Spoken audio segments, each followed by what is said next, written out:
Justement, comment on en est arrivé là? Bonjour à vous, Guylaine David. Merci d'être avec nous. Vous êêtre la porte-parole du SNUIPP FSU. Bonjour à vous, Éléonore Bailly, notre journaliste spécialiste des questions de société et notamment d'éducation.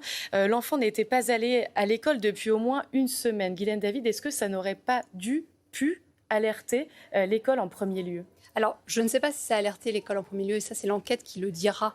Mais lorsqu'un enfant n'est pas là pendant une semaine, il y a une règle, en fait, quand l'enfant n'est pas là le jour même, la directrice ou le directeur doit appeler les parents. Donc, on doit appeler les parents systématiquement. Et puis, quand on a 4 demi-journées non justifiées, c'est-à-dire que si les parents répondent il est malade, voilà, on a une justification. Quand il n'y a pas de justification, on doit faire remonter, nous, à la hiérarchie qu'il n'y a pas de justification. Dans ce cas présent, je ne sais pas ce qui a été signalé. Ce qu'il faut dire aussi, c'est que dans nos écoles, et là en particulier dans des petites écoles comme ça, la directrice, elle a à la fois la charge de sa classe et la direction à faire. Oui. Elle n'a pas d'aide administrative pour le faire, elle n'a pas de secrétariat pour le faire. Donc elle a la charge, elle a une journée par mois de décharge pour gérer tout l'administratif. Elle a énormément de demandes institutionnelles et donc il faut que faire ça en plus. C'est une charge. Oui. Et parfois l'institution nous demande, nous en tant que directeur ou directrice, de faire des choses qu'on ne peut pas faire parce qu'on n'a pas les moyens humains pour le faire. Il y a aussi ça, cette question de la direction de l'école qui peine en ce moment, notamment parce qu'on n'a pas d'aide et pas suffisamment de décharge. Alors, la directrice justement de l'école, en l'occurrence, il y a quelques jours, avait rencontré la mère de Lisa après avoir constaté des soupçons de violence. Elle comptait apparemment saisir les services sociaux. C'est ce qui se fait, hein, c'est la démarche habituelle. Mais depuis cette entrevue, donc la fillette n'était pas revenue à l'école. Est-ce que cette procédure, déjà, elle est trop lente, trop longue pour pouvoir saisir les services sociaux? Il faut plusieurs alertes. C'est compliqué parce que, c'est compliqué. C'est-à-dire que on est dans des situations toujours complexes avec les parents. Les parents, pour nous, sont des interlocuteurs importants. Oui. Ce sont des partenaires. On est toujours sur un fil quand on voit qu'il y a quelque chose. On est toujours sur un fil pour savoir si on va bien faire les choses, si on va mal faire les choses au moment où on leur parle. Et puis après, il y a une procédure. C'est normal, il y a une procédure. Et effectivement, quand on a un doute sur la situation de l'enfant, on fait ce qu'on appelle une information préoccupante. Et cette information préoccupante, elle est remontée au niveau de la direction académique qui va saisir les services sociaux du département pour pouvoir justement aller enquêter, parce que nous, on n'a pas les moyens d'aller enquêter dans la famille. Ce n'est pas notre rôle de toute façon. Justement, pour comprendre où est-ce que ça a péché, on va essayer de se plonger un peu sur ces procédures avec vous, Éléonore Bailly. Comment ça fonctionne justement dans ce cas de figure, dans ce genre de cas de figure de suspicion de maltraitance? Alors, il y a 2 procédures possibles. Soit, effectivement, on saisit les services sociaux du département, comme vous venez de le dire. On lance alors ce qu'on appelle une information préoccupante, c'est-à-dire un courrier dans lequel on explique pourquoi la moralité, la sécurité, la santé du mineur sont en danger.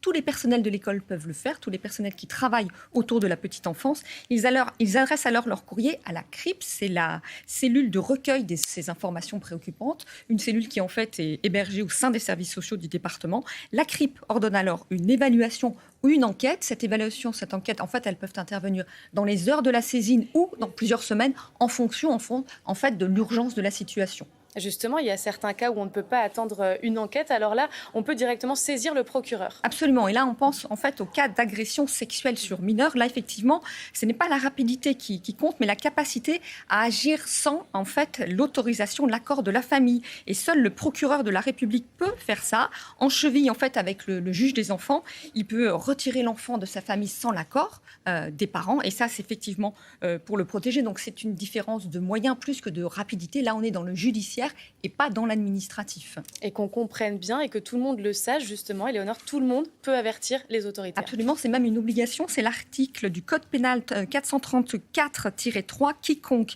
ayant connaissance de privation, de mauvais traitement ou d'agression sexuelle sur mineur doit en informer les autorités administratives ou judiciaires. Ne pas le faire, c'est s'exposer à une amende de 45 000 € ou de 3 ans de prison. Pour les personnes qui ne se sentiraient pas en fait de saisir les services sociaux ou le procureur, il reste toujours le numéro gratuit, le 119, où effectivement on peut effectuer ces alertes pour les mineurs.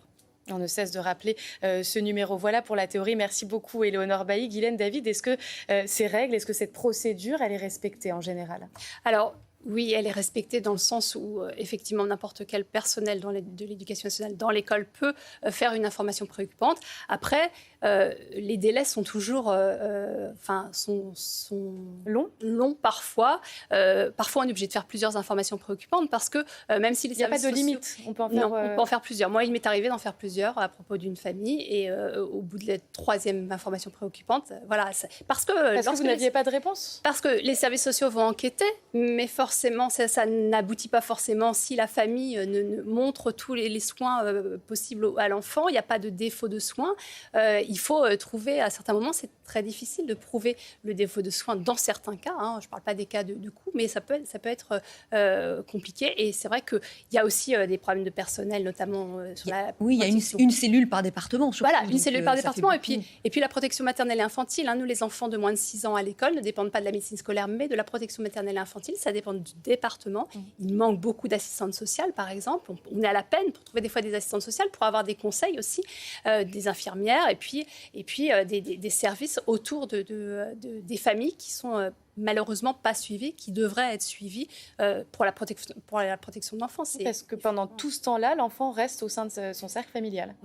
Oui, c'est voilà, sauf si on saisit effectivement le procureur et on peut dans des cas graves, et ça arrive, et les enfants sont retirés. Et effectivement, alors dans la majeure partie des cas, on arrive effectivement à intervenir avant qu'il y ait un drame, mais c'est des procédures qui sont complexes et qui sont nécessaires. Hein. Il y a du juridique derrière aussi, donc on ne peut pas prendre n'importe quelle décision. Et en tout cas, nous, on n'a pas cette autorité-là pour le faire.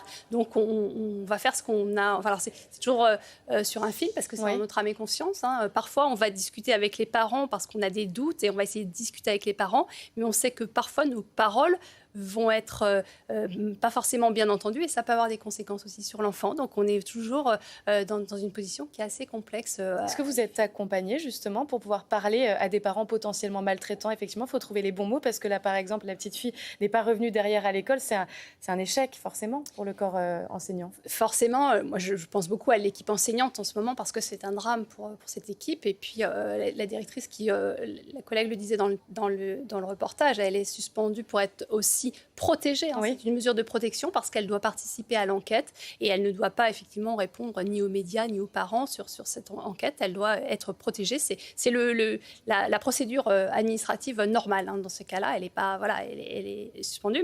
Mais c'est vrai qu'on est toujours en difficulté pour répondre à toutes ces questions. Est-ce que vous vous sentez soutenu par votre hiérarchie, justement, quand vous devez signaler ce genre de cas? C'est ça qui est très compliqué. C'est-à-dire on n'est pas formé à recevoir la parole des parents, pas forcément formé à recevoir la parole des enfants. On le voit sur les cas de harcèlement aussi. Donc, on a besoin énormément de formation sur ces cas-là. On a besoin de personnel aussi dans nos écoles, hein, des infirmières, des assistantes sociales, qui permettent de nous aider, d'avoir plusieur regards sur l'enfant. On a besoin des psychologues? Des psychologues, bien sûr, qu'on n'a pas en nombre suffisant. On a besoin d'avoir plusieurs regards sur l'élève et demander aux collègues qui n'est pas dans la fonction d'enseignant, savoir si effectivement on peut avoir un doute ou pas. Donc on n'est pas forcément bien accompagné. Et puis, je le redis, sur la direction d'école, il y a vraiment des choses à faire, notamment en termes d'aide administrative, parce que les directeurs et directrices sont très seuls dans leurs écoles quand il faut qu'ils répondent à beaucoup d'enquêtes de l'inspection. Et d'un autre côté, il faut qu'ils écoutent les parents, les enfants, et qu'ils puissent faire leurs démarches, là en l'occurrence, d'informations préoccupantes, qui sont des démarches qui ne se font pas en 5 minutes, c'est-à-dire que ça prend du temps, et ce temps-là, quand on n'a pas de décharge de direction, quand on n'a pas d'aide, c'est compliqué de le mettre en œuvre. Leurs prérogatives à ces directeurs d'école sont de plus en plus nombreuses. Oui, c'est vrai qu'on a de plus en plus d'enquêtes, d'injonctions de l'administration pour remplir des tableaux, parfois des choses qui ne sont pas du tout utiles aux élèves et à l'équipe, mais on a de plus en plus de demandes et on charge la barque des directeurs et des directrices qui pour certains, n'en peuvent plus et qui, d'ailleurs, abandonnent la fonction et qui n'a pas du tout été revalorisée ces derniers temps, en tout cas en termes d'aide et de décharge administrative. Éléonore Bailly, vous vouliez rajouter quelque chose? Oui, on parle en fait, le maire de la ville parle effectivement d'erreurs collectives. Il y a eu un signalement qui avait été fait justement au fameux numéro 119, les parents qui étaient... Une tentative de signalement. Voilà, c'est ça qui n'a pas été pris en compte, que les gens n'ont pas rappelé. En fait, une erreur collective, on a l'impression que tout le monde est un petit peu dépassé, c'est désolant.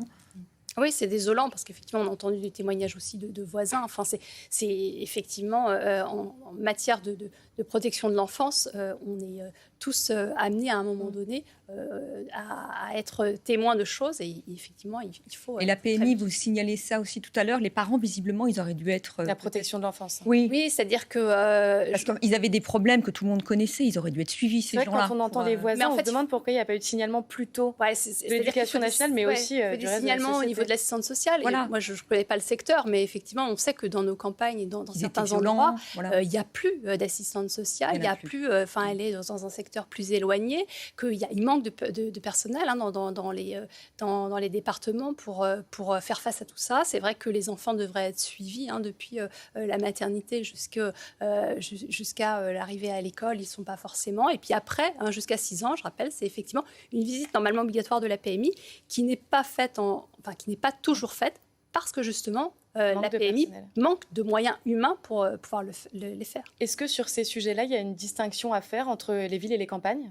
Ou pas spécialement, sur le manque de moyens, le manque de bras? Je pense que, sur le manque de moyens, je pense que ça dépend beaucoup des secteurs. Je pense qu'il y a des inégalités territoriales très fortes sur cette question-là, et notamment en milieu rural.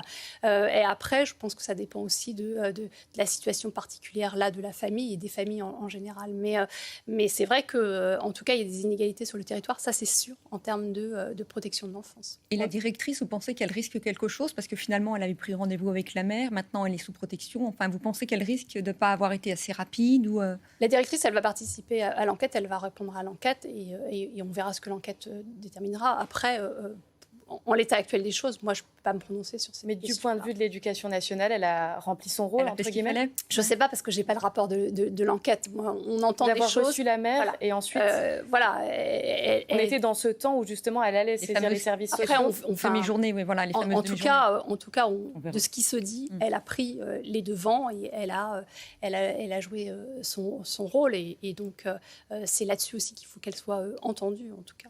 On comprend bien évidemment que c'est une question très délicate et effectivement les soucis de l'éducation nationale, le manque de personnel, eh bien dans ces cas de figure sont toujours désastreux. Mais on note, puisque c'est la journée aussi de ce plan contre le harcèlement et notamment le harcèlement scolaire, que le manque d'infirmiers, le manque de psychologues, c'est criant, que ce soit finalement de 3 ans jusqu'à 18 ans. Bien sûr. C'est le manque de personnel sociaux, les assistantes sociales, les infirmières. Nous, on est des infirmières qui sont on n'a pas dans les écoles, elles sont dans les collèges et elles ont le collège à gérer, plus un secteur avec plein d'écoles. Et elles ont tellement de dossiers qu'elles ne peuvent pas, elles ne font des milliers d'élèves de la prévention et elles ne sont pas suffisamment nombreuses.